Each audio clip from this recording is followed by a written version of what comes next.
Hola chicos de cuarto grado, bienvenidos a la clase de artes visuales número 7.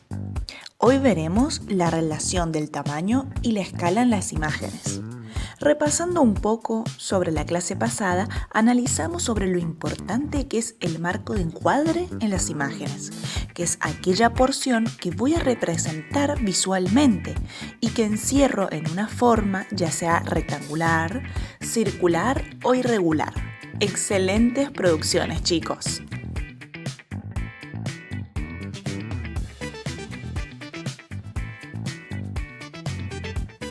En la clase de hoy, entonces, veremos otro concepto muy importante en la representación de las imágenes, que es la relación entre el tamaño de las personas, de las cosas y dónde se sitúan en las imágenes, es decir, la escala.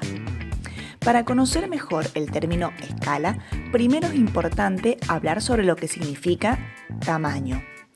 El tamaño es la dimensión de una forma o un objeto. Por eso las cosas, las personas, un árbol y hasta un edificio se pueden medir a través de distintas herramientas para saber su tamaño. Cuando dibujamos un objeto o le tomamos una fotografía, ya tenemos en cuenta el tamaño de ese objeto y sus dimensiones que ya conocemos como alto, largo y ancho o profundidad. Depende cómo varían estas dimensiones en un objeto, es el tamaño que va a tener. Quizás más pequeño o quizás más grande que la palma de mi mano, por ejemplo.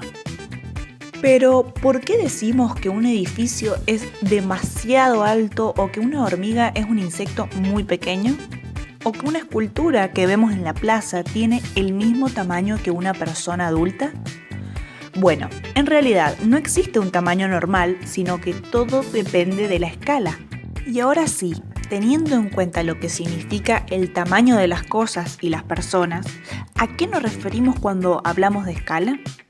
Esta palabra tiene muchos significados, pero en artes visuales se trata de la relación que existe entre el tamaño de un objeto o una persona y su representación visual. Por ejemplo, una representación visual puede ser una fotografía, un dibujo, una pintura o una escultura de un objeto. De esta manera, cuando queremos representar un paisaje a través del dibujo, sabemos que es imposible hacerlo en el tamaño real que tiene esa porción de paisaje. Por eso lo hacemos más pequeño y del tamaño de nuestra hoja de dibujo. O si le tomamos una fotografía con el celular, tendrá el tamaño de la pantalla del celular. Generalmente, los objetos que nos rodean cotidianamente tienen un tamaño adaptado a la escala de la persona, es decir, a aquellos que vamos a usar esos objetos. Tienen entonces una escala humana. ¿Y qué ocurre en el arte? Los artistas y publicistas tienen muy en cuenta el tema del tamaño y la escala para sus obras y producciones. Veamos algunos ejemplos. Esta escultura que estamos observando es una obra del artista sueco Claes Oldenburg. Aunque no parezca a simple vista, también se trata de una fuente y un puente. Hay un chorro de agua en la cereza. Este artista muy particular se dedicó a realizar esculturas de arte público, es decir, esculturas que están al aire libre y abiertas a todo el público que pasea por los parques o por la calle.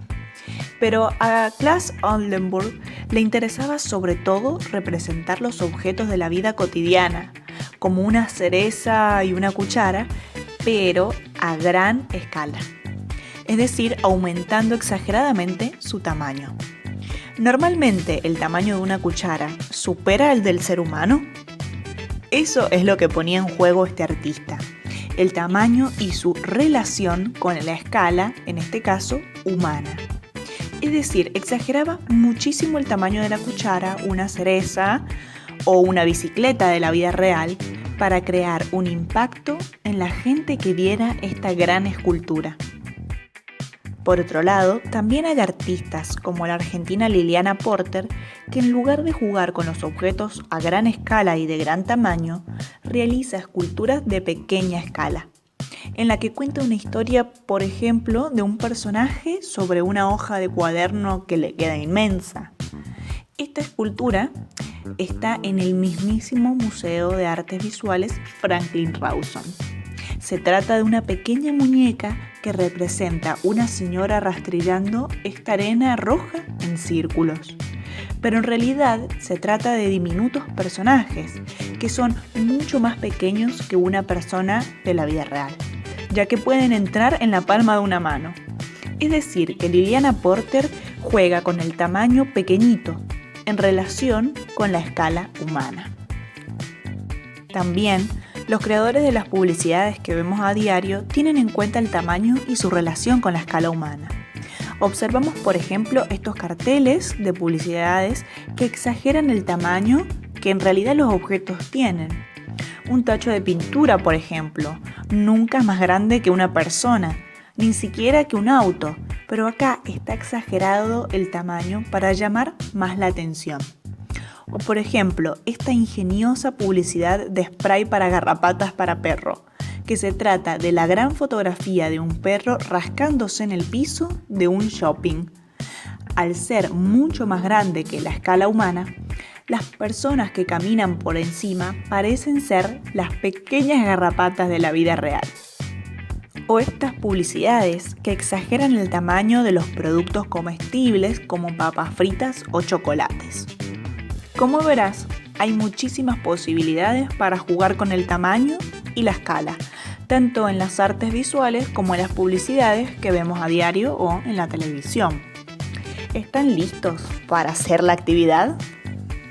Vamos a seguir trabajando con la fotografía desde casa para realizar 2 ejercicios. En primer lugar, elegiremos un objeto de la vida cotidiana que sea más pequeño que el ser humano. Puede ser del tamaño de tu mano. Y tomaremos una fotografía aumentando exageradamente su tamaño. Por lo tanto, tendremos en cuenta que en la fotografía ese objeto tiene que ser mayor al tamaño de una persona. Es decir, tiene que ser a gran escala y mayor que la escala humana, como vemos en estos ejemplos.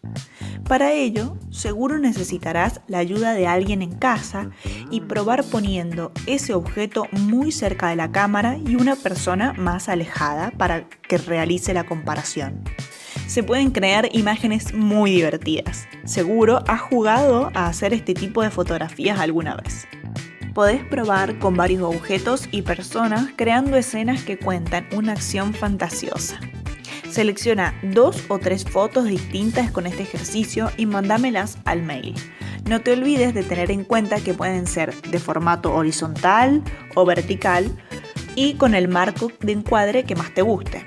También mándame al mail un breve relato de la experiencia que tuviste con esta clase.